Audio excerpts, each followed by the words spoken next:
और खींची बिल्ली खंबा नोचे, ये कहावत है। अब वो रात को मुख्यमंत्री बनकर सोए थे और जो एग्जिट पोल आई थी, मीडिया के कुछ बंधुओं ने होमवर्क किया होगा, मुझे लगता है वर्क फ्रॉम होम जो लॉकडाउन।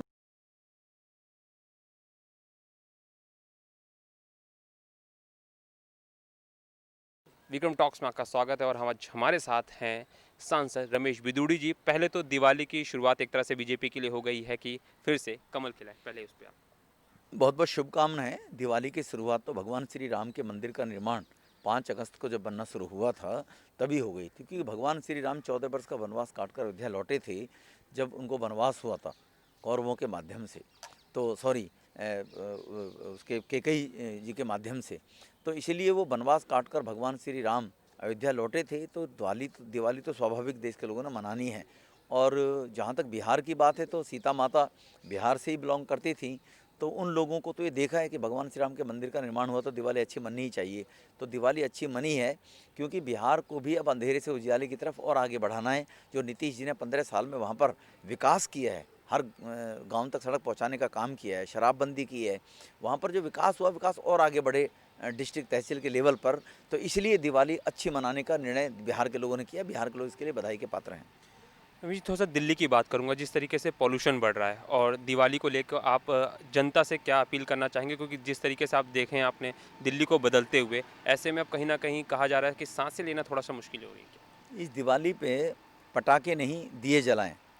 अंधेरे से उजियालों की तरफ दीपावली का पर्व यही संदेश भी हमें देता था कि भगवान श्री राम जब आए थे तो दिए जलाए थे, पटाखे नहीं जलाए थे।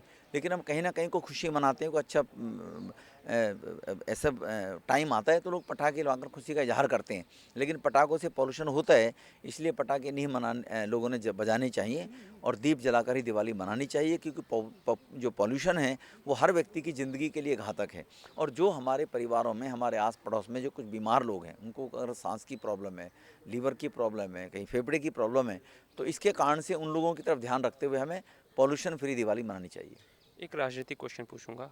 बिहार में जिस तरीके से रिजल्ट आए हैं, फिर से आरजेडी या आरोप लगा रही है कि मोदी जी, अमित शाह जी कहीं ना कहीं चुनाव को फिर से कहीं ना कहीं अपनी तरफ ले जाते हैं। वोटिंग पहली बार इतना हुआ है कि इतनी देर तक गिनती चली। हालांकि इलेक्शन कमीशन 3 बार पीसी करती है और वो कहती है कि कोरोना की वजह से सावधानियों को।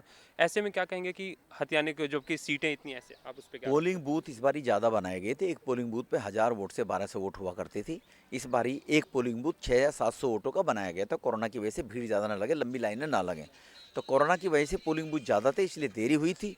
और खींची बिल्ली खंबा नोचे, ये कहावत है।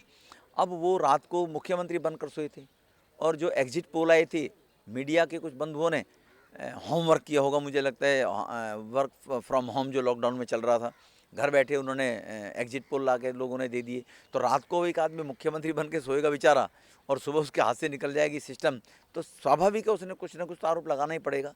तो इसलिए बेतुके आरोप हैं। वही जैसे मैंने कहा, खींची बिल्ली खंबा नोचे, जब हाथ में कुछ नहीं लगा तो फिर वो खंबे को ही नोचेगी बिल्ली। Thank you.